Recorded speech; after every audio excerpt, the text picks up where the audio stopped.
Hello friends, आपके अपने YouTube channel teacher info point में आप लोगों का स्वागत है। मैं नागेंद्र आज एक फिर वीडियो लेकर आया हूँ। अगला वीडियो मेरा था सी टेट के सिलेबस पे, और सी टेट के सिलेबस का टॉपिक वाइज मैं आप लोगों को वीडियो प्रोवाइड करूँगा। बाल विकास और शिक्षण अधिगम का जो पहला पॉइंट है वह है विकास की अवधारणा तथा अधिगम के साथ उसका संबंध। पहला टॉपिक सी टेट के बाल विकास शिक्षण अधिगम का यही है। तो आइए हम लोग देखते हैं। विकास का तात्पर्य बालक के विकास की प्रक्रिया से है। बालक के विकास की प्रक्रिया गर्भावस्था से शुरू होकर मृत्यु पर्यंत चलती है। विकास के साथ ही अभिवृद्धि भी जुड़ा है, अतः हम कह सकते हैं कि विकास भी अभिवृद्धियों का योग होता है। विकास के कारण बालक में कार्य क्षमता और कार्य कुशलता आती है। विकास की अवधारणा विकास की प्रक्रिया एक क्रमिक और सतत प्रक्रिया होती है। विकास की प्रक्रिया में बालक का शारीरिक, क्रियात्मक, संज्ञानात्मक, भाषागत तथा संवेगात्मक सामाजिक विकास होता है। विकास का अर्थ संपूर्ण आकृति में परिवर्तन को विकास का अर्थ कहते हैं। विकास का जो अर्थ होता है मनुष्य के शारीरिक और मानसिक दोनों क्रियाओं के योग को हम विकास कर सकते हैं। और अभिवृद्धि जो होती है या वृद्धि जो होती है शरीर के अंगों और उसकी लंबाई, चौड़ाई, मोटाई आदि को हम अभिवृद्धि कर सकते हैं। लेकिन विकास जो होता है शारीरिक और मानसिक दोनों ही क्रियाओं में वृद्धि होना, दोनों क्रियाओं के योग को हम का विकास कर सकते हैं। तो वही कहा गया है कि संपूर्ण आकृति या रूप परिवर्तन को हम विकास कहते हैं। अभिवृद्धि का अर्थ आप समझ लीजिए कि गर्भावस्था से लेकर किशोरावस्था तक बालक के विभिन्न अंगों के आकार, लंबाई तथा भार में होने वाले परिवर्तनों को हम अभिवृद्धि कहते हैं। अगला टॉपिक है हमारा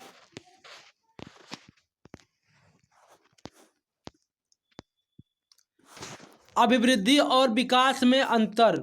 अभिवृद्धि का प्रयोग परिवर्तनात्मक परिवर्तनों का मतलब हो गया, जैसे बच्चे के आकृति, लंबाई, चौड़ाई इत्यादि में यदि परिवर्तन होता है तो वह अभिवृद्धि कहा जाता है। और अभिवृद्धि का क्षेत्र सीमित होता है। अभिवृद्धि का क्षेत्र सीमित मतलब कि वह कुछ दिनों तक चलता है, उसके बाद अभिवृद्धि जो रुक जाती है। जब मनुष्य के शारीरिक विकास हो जाते हैं तो उसका विकास फिर अभिवृद्धि जो रुक जाती है। और अभिवृद्धि की प्रक्रिया आजीवन नहीं चलती है, और अभिवृद्धि हमेशा बाह्य होती है, वह आंतरिक नहीं होती है। विकास जो होता है विकास शब्द का प्रयोग परिणात्मक परिवर्तनों के साथ साथ व्यवहारिक परिवर्तनों के लिए भी होता है।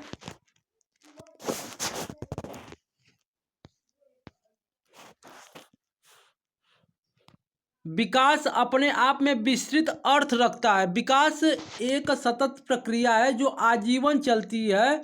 विकास आंतरिक होता है, जैसे शारीरिक प्लस मानसिक बराबर, जिसको पूरा विकास का रूप हम देंगे। अभिवृद्धि और विकास के सिद्धांत।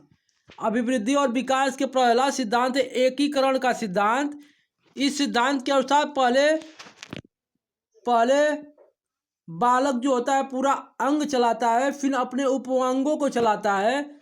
यह एकीकरण के विकास का सिद्धांत है। और निरंतर विकास के सिद्धांत का अर्थ होता है विकास सिद्धांत के अनुसार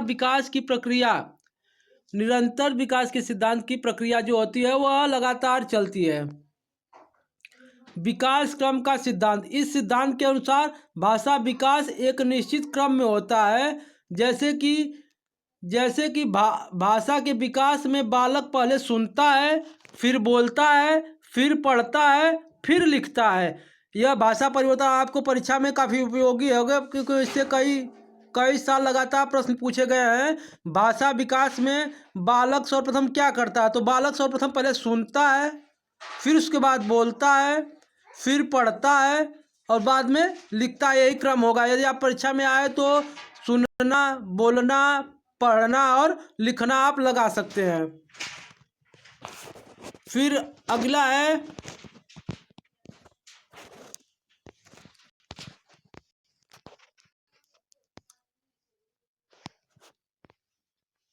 समान प्रतिमान का सिद्धांत।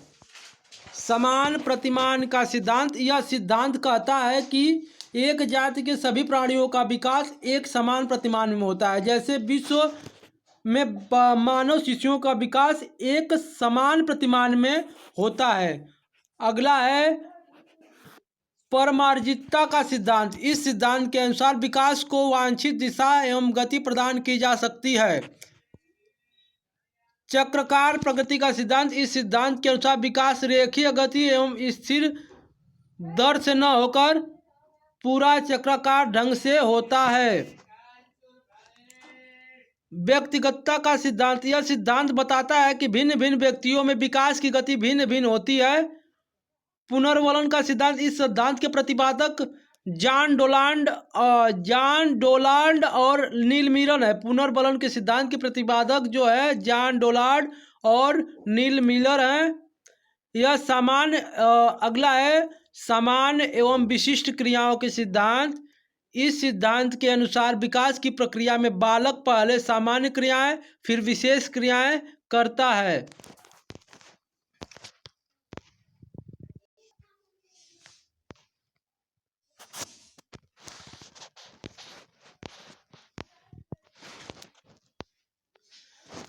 अगला है विकास की अवस्थाएं।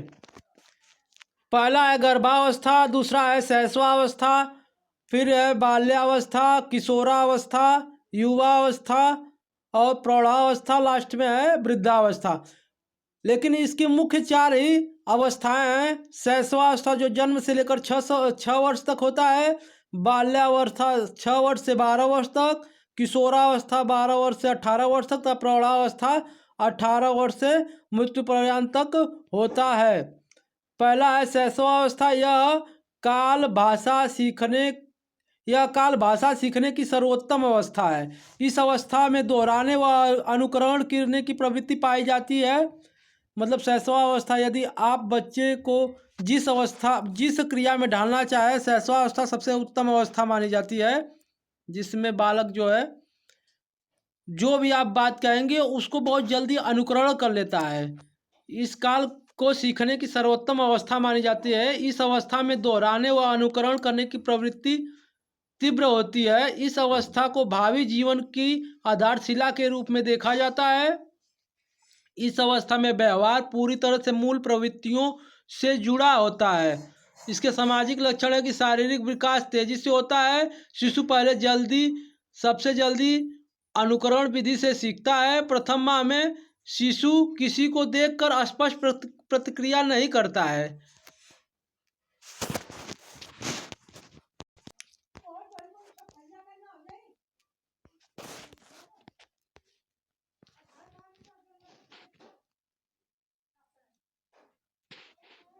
द्वितीय माह आवाज को पहचानने लगता है। तृतीय माह में बच्चा जो है माता पिता को पहचानने लगता है।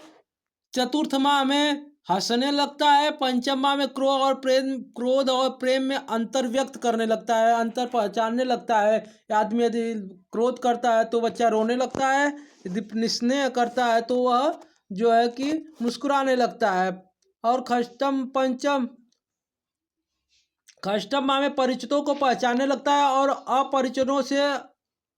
अपरिचितों से डरने लगता है। मतलब कि जिसको वह पहचानता है, जैसे माता पिता, अन्य जो परिवार के सदस्य होते हैं, उनको पहचानने पर वह मुस्कुराने लगता है। यदि अपरिचित आ जाए तो उनको देखकर वह बच्चा डर जाता है। शैशवा में मानसिक विकास। शैशवावस्था में मानसिक जो विकास होता है, प्रथम माह में भूख या कष्ट होने पर का अनुभव होने पर जो है बच्चा अलग अलग प्रकार से चिल्लाने लगता है। द्वितीय माह में ध्वनि के प्रति वह आकर्षण व्यक्त करने लगता है। बच्चा द्वितीय माह में जो होता है, किसी की ध्वनि सुनता है तो वह उसके प्रति आकर्षित होने लगता है। चतुर्थ माह में बच्चा अपनी माता को देखकर मुस्कुराने लगता है। षष्ठम माह में नाम पहचानने लगता है और सुनी हुई आवाज़ का अनुकरण करता है। और अष्टम माह में 8 माह में बच्चा पसंद के खिलौनों को छांटना शुरू कर लेता है। और प्रथम वर्ष में बच्चा 4 शब्द बोलने भी लगता है। द्वितीय वर्ष में उसके शब्द का भंडार जो होता है 100 से 200 शब्दों तक हो जाता है। तृतीय वर्ष में बच्चा अपना नाम बता लेता है। चतुर्थ वर्ष में अक्षर लिखने लगता है। और पाँचवें वर्ष में बच्चा रंगों को भी पहचानने लगता है।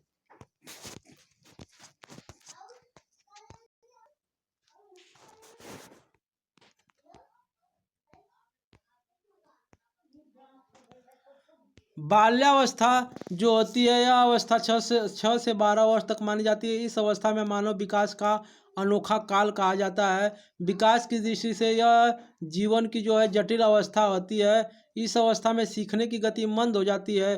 तर्क व चिंतन शक्तियों का विकास होता है। और बाल्यावस्था को भी 2 भागों में बांटा गया है।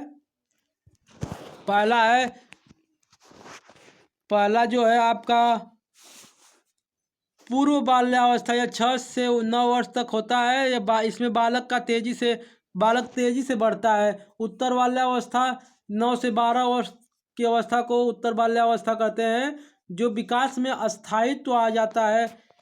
और इस अवस्था में लक्षण जो होते हैं, इस अवस्था में बालक में बच्चों में सामूहिक खेलों में भाग लेने की प्रवृत्ति बहुत तेजी से विकसित हो जाती है। बच्चों को रचनात्मक कार्यों में विशेष आनंद मिलता है। अगला है किशोरावस्था। यह 12 से 6 वर्ष की अवस्था को किशोरावस्था कहा जाता है। स्टैनली हॉल ने इस अवस्था को तूफान या परेशानी का काल कहा है। इस अवस्था में किशोरों को सही मार्गदर्शन की आवश्यकता होती है। यह विकास की सबसे जटिल अवस्था मानी जाती है। इस काल में विशेषकर यौन दृष्टि से अनेक परिवर्तन होते हैं, जिसकी वजह से किशोरों का जो है मानसिक संतुलन तनाव युक्त होता है।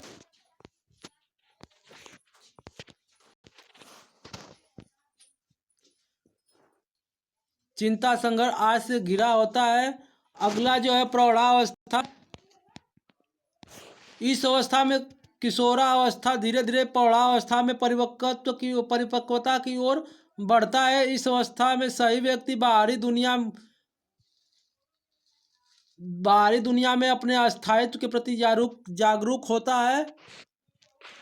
तो यह था बाल विकास और शिक्षण अधिगम का पहला टॉपिक, जिसमें हमने पहले टॉपिक को कवर करा दिया। और इसका अगले वीडियो में हम MCQ लेकर आएंगे। यदि हमारा चैनल आपको पसंद आया हो तो आप इसको सब्सक्राइब करिए और बेल आइकन को प्रेस करिए, क्योंकि मैं अगला जो वीडियो प्रोवाइड करूँ वो आप लोगों का उसका नोटिफिकेशन जल्द ही आप मिल जाए। धन्यवाद दोस्तों।